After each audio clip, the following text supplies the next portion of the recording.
नमस्कार दोस्तों। स्वागत है आप सभी का आपके अपने चैनल लाइब्रेरी अड्डा में। दोस्तों आज हम कवर करने वाले हैं टॉपिक इंडेक्स एंड इंडेक्सिंग, और इसके साथ ही हम इसके टाइप्स को भी कवर करेंगे। कितने टाइप की इंडेक्सिंग होती है, कौन कौन सी इंपॉर्टेंट है एग्ज़ाम पॉइंट ऑफ व्यू में, एग्ज़ाम में कैसे लिखना है, कैसे आपको क्वेश्चन अटेम्प्ट करना है, ये सारी चीज़ों पे हम डिटेल्ड डिस्कशन करेंगे।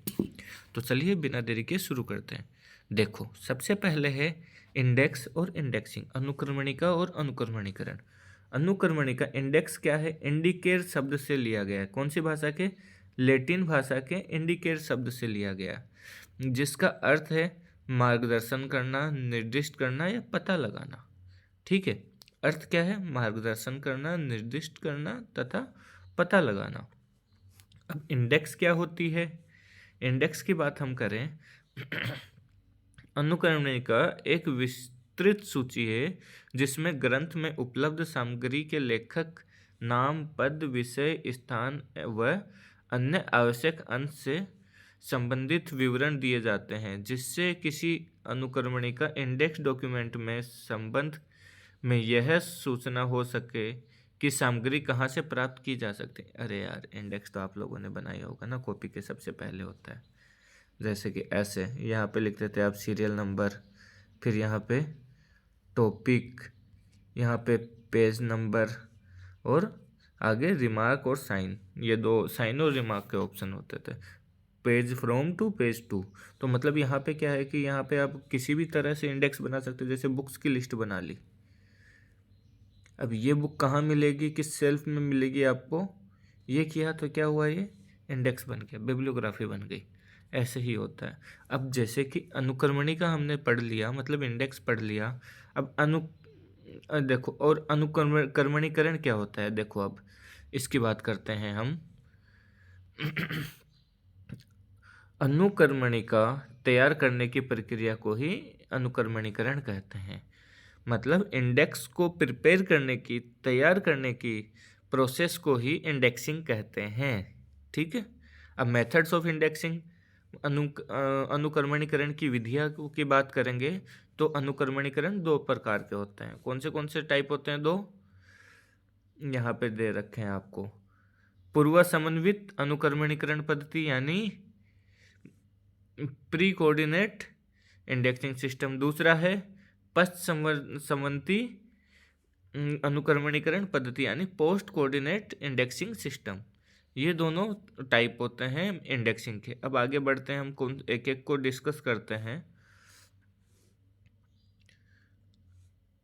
अब जैसे कि यहाँ पे पहला है पूर्व समन्वित अनुक्रमणीकरण पद्धति। इसमें क्या होता है कि इसमें उपयोगकर्ता के खोज पदों और अनुक्रमणिका पदों में का पूर्व में ही समन्वय कर लिया जाता है। पहले ही कोऑर्डिनेशन बना लिया जाता है। किस किस में? खोज पद यानी सर्च करेगा कुछ सर्च वर्ड या उसको, और इंडेक्स को, अर्थात अनुक्रमणीकरण के दौरान ही समन्वय कर लिया जाता है। मतलब जब इंडेक्सिंग कर रहे हैं तभी हम उनके बीच में रिलेशन बना के रख लेते हैं कि यूज़र किस किस प्रकार से ढूंढ सकता है इस बुक को। हर पॉसिबल तरीके से हम उसको एक स्टेप में कनेक्ट करके रख लेते हैं। इससे परंपरागत अनुक्रमण प्रणाली भी कहते हैं। इस टाइप की जो इंडेक्सिंग सिस्टम है उनको क्या बोलते हैं कि ये परंपरागत हैं, या मतलब ट्रेडिशनल इंडेक्सिंग सिस्टम। यह ज्ञात क्रम के सिद्धांत पर आधारित है, यानी non name in non order के सिद्धांत पे आधारित है।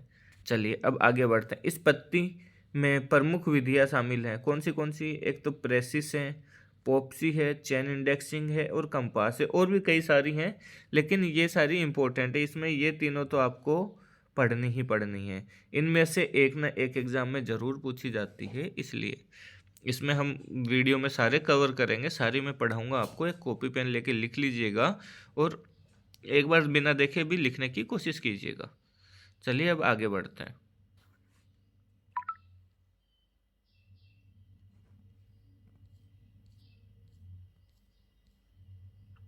देखो, दूसरी टाइप है post coordinate indexing system.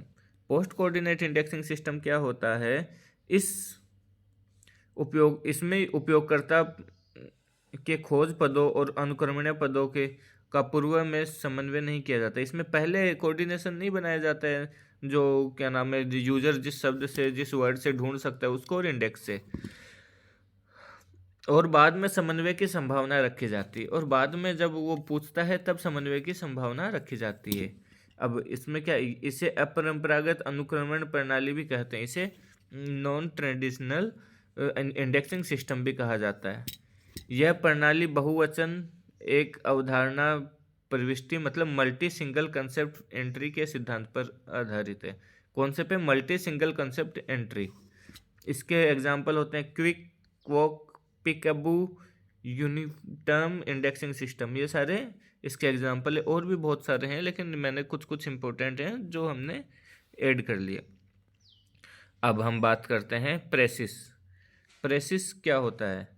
Precious यानी किसके अंदर आती है? देखो अभी हमने यहाँ पे पढ़ा था पोस्ट कोऑर्डिनेट इंडेक्सिंग सिस्टम। सबसे पहले आपको ये नाम सुनते ही याद आना चाहिए, समझ आना चाहिए कि प्रेसिस किसका एग्जाम्पल है। यहाँ पे देखो ये लिख रखा हमने, किसका एग्जाम्पल है? पूर्व समन्वित अनुक्रमणीकरण पद्धति, मतलब प्री कोऑर्डिनेट इंडेक्सिंग सिस्टम। तो चलिए हम इसको डिटेल में पढ़ते हैं अभी। प्रेसिस क्या है? प्रेसिस का पूरा नाम है preserved context index system. Preserved context index system, ये आपको याद होना चाहिए, कई बार पूछा जाता है। प्रेसिस और पोप्सी की फुल फॉर्म पूछी जाती है। प्रेसिस और पोप्सी के बीच में क्वेश्चन आना ही आना है, इन दोनों पे ही आ जाता है, नहीं एक पे तो जरूर आएगा। अब देखो प्रेसिस कहाँ यूज होती थी? वाज डेवलप्ड बाय किसके द्वारा? Derek Austin. किसके द्वारा डेवलप की गई है? डेरेक ऑस्टिन के द्वारा।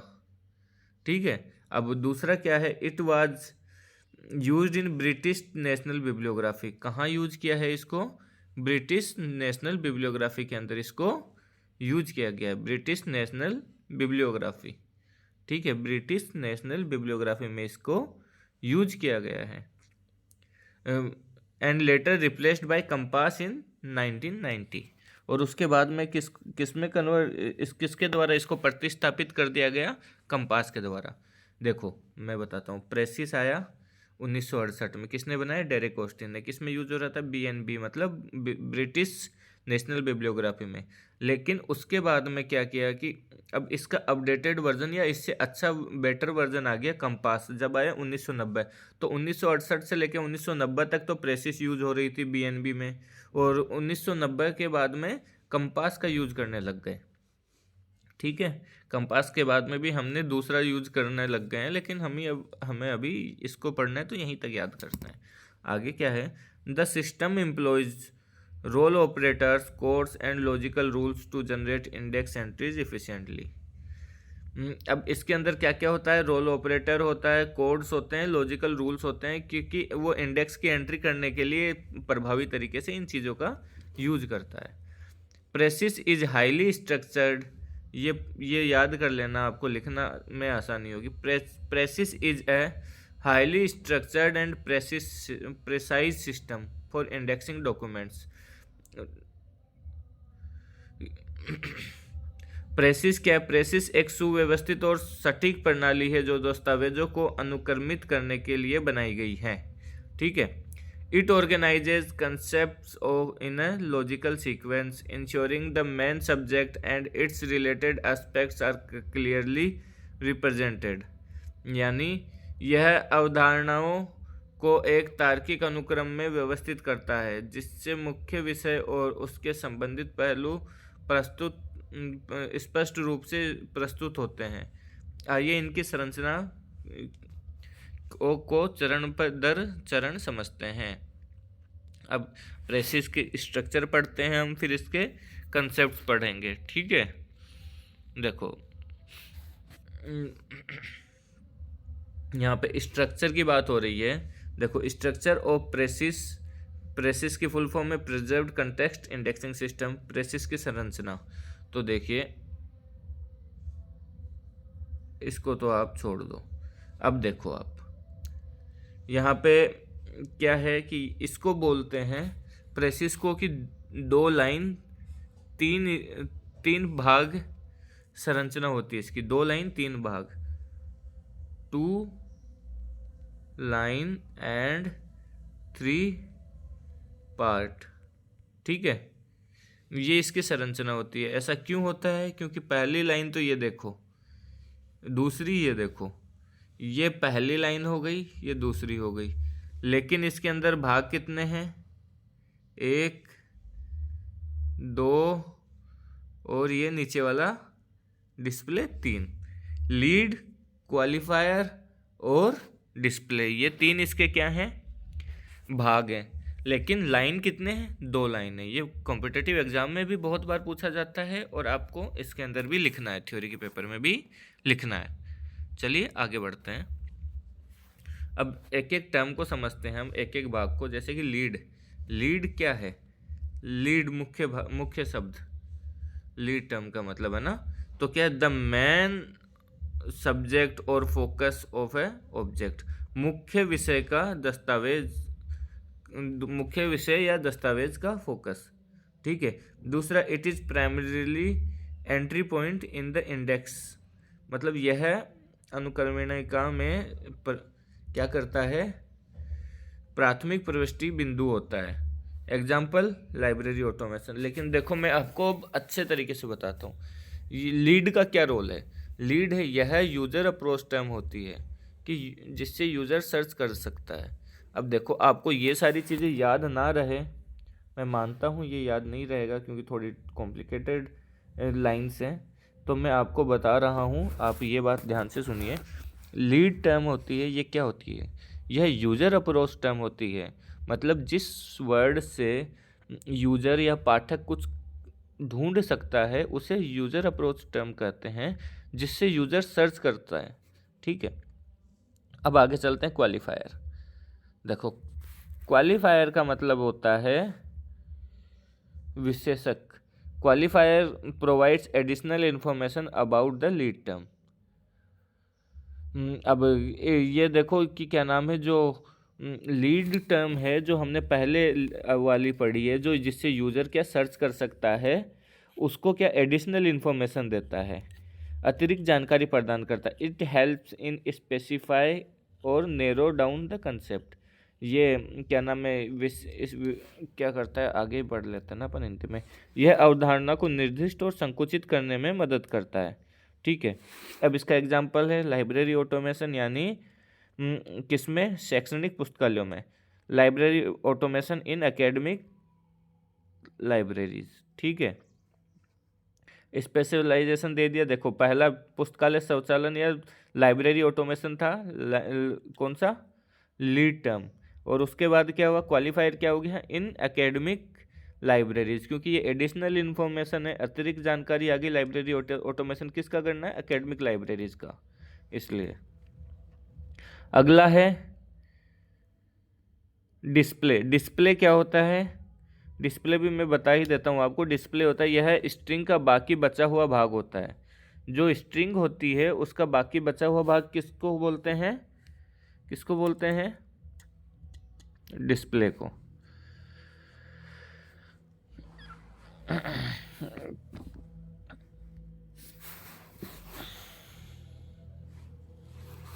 देखो ऑपरेटर क्या होते हैं? Describe the relationship between concepts, it connects ideas and cause effects, part, whole और method, process method. Example, library automation implementation in academic libraries. ये चलो अभी याद रखना नहीं है, आगे आएगा तब बताता हूँ मैं। अब प्रेसिस का स्ट्रक्चर पढ़ा हमने, तीन स्ट्रक्चर होते हैं, 3 भाग होते हैं, 2 लाइन 3 भाग स्ट्रक्चर होता है इसका संरचना। तो पहला लीड, क्वालिफायर और डिस्प्ले, 3 हो गए। अब हम पढ़ते हैं किन कंसेप्ट पे बेस्ड है। तो ये 3 कंसेप्ट पे बेस्ड है। पहला तो टर्म है, दूसरा स्ट्रिंग है, तीसरा रोल ऑपरेटर है। टर्म क्या होता है?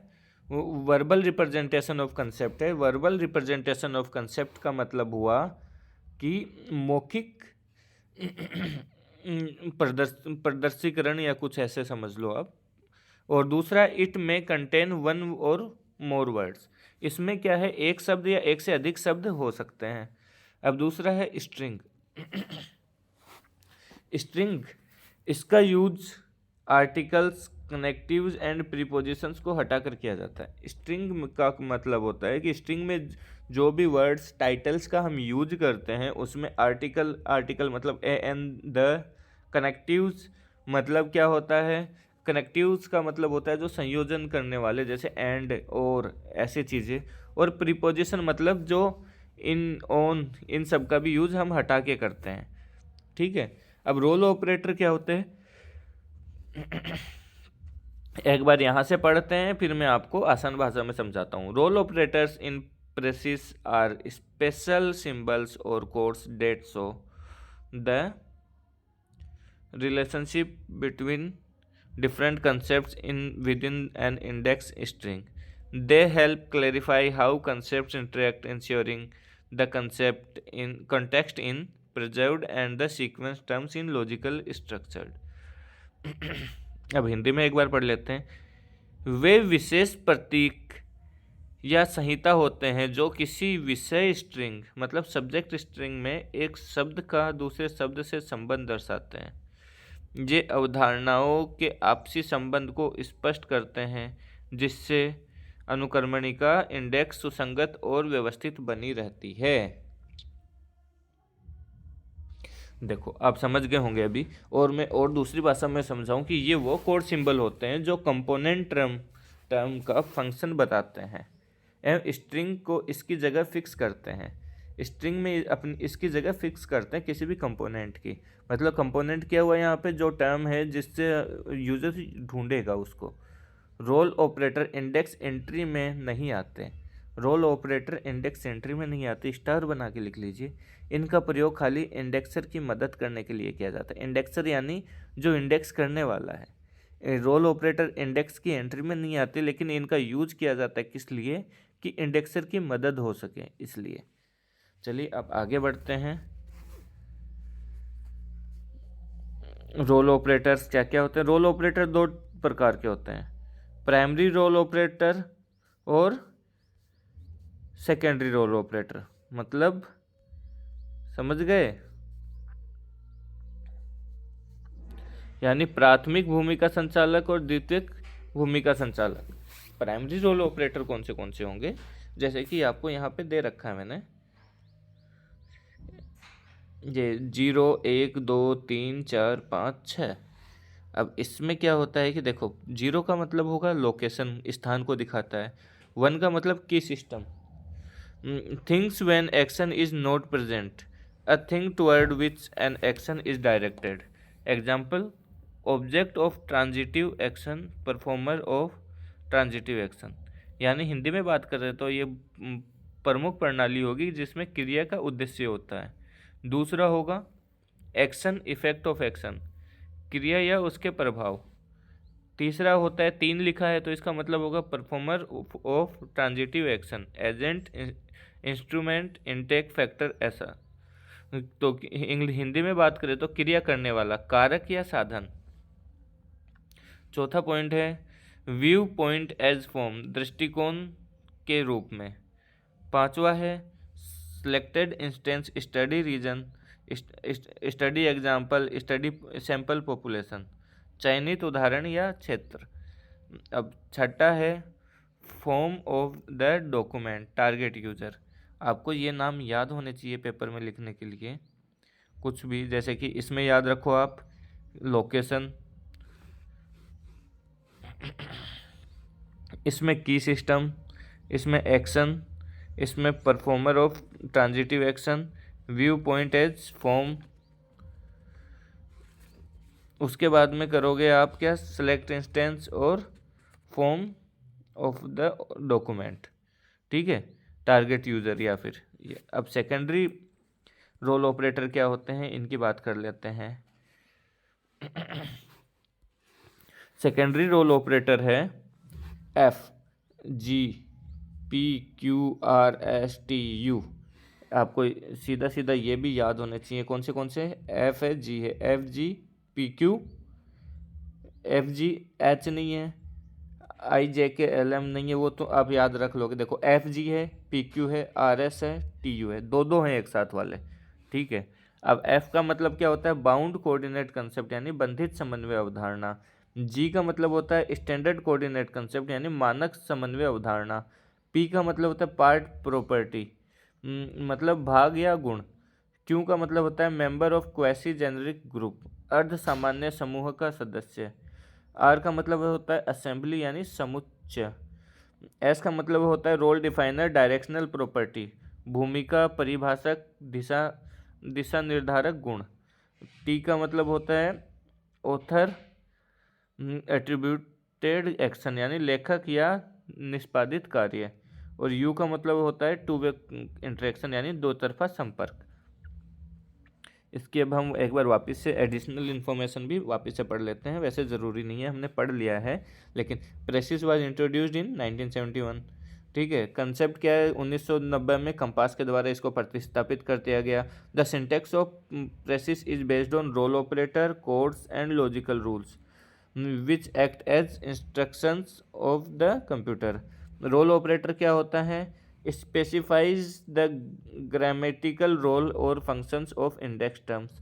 दूसरा है code, aids expressiveness to index entries classified into primary, secondary and typographic codes. Input string क्या होता है, terms arranged according to role operator guiding computer instructions. चलो ये हमने अभी पढ़ ही लिया था, वही है। अब फॉर इंडेक्स एंट्रीज, अब इसमें एग्जाम्पल की बात कर लेते हैं हम।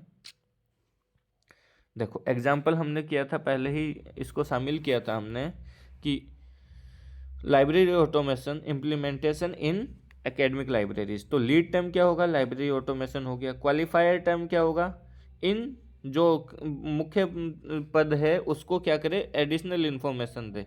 तो क्या है कि विशेषक क्या होगा, जो विशेषता और जोड़े। तो क्या है इसमें, एकेडमिक लाइब्रेरीज। और संचालक क्या होगा, ऑपरेटर क्या होगा, जो जिसका जो ऑपरेशन होगा, जो कुछ हम करेंगे, क्रिया करेंगे, तो ये क्या होगा, इम्प्लीमेंटेशन। इम्प्लीमेंट करना मतलब लागू करना, तो लागू एक क्रिया है, तो यहाँ पे ऑपरेटर आ जाएगा। ऐसे ही यहाँ पे है लाइब्रेरी साइंस रिसर्च इन डिजिटल लाइब्रेरीज। तो यहाँ पे देखो लीड टर्म क्या होगा, लाइब्रेरी साइंस हो गया, और क्वालिफायर टर्म क्या होगा, डिजिटल लाइब्रेरी हो गया। क्योंकि ये लाइब्रेरी साइंस की बात हुई, लेकिन कौन सी लाइब्रेरी की बात हो रही है, डिजिटल लाइब्रेरी की, तो एडिशनल इन्फॉर्मेशन हो गई। और बाद में संचालक यानी ऑपरेटर कौन सा होगा, ऑपरेटर है रिसर्च। ठीक है, या क्योंकि यहाँ पे ये कार्य करेगी, इसलिए इस वीडियो में दोस्तों इतना ही। आपको प्रेसिस अच्छे से समझ में आ गया होगा, एक बार आप लिख के देखिएगा, आपको पूरा याद हो जाएगा। अगले वीडियो में हम पॉप्सी और चेन इंडेक्सिंग की बात करेंगे, और CAS और SDIP पे भी हम वीडियो लेके आएंगे, और भी सारे जितने भी इम्पोर्टेंट क्वेश्चन हैं उनको हम कवर करेंगे। तब तक के लिए जय हिंद, धन्यवाद।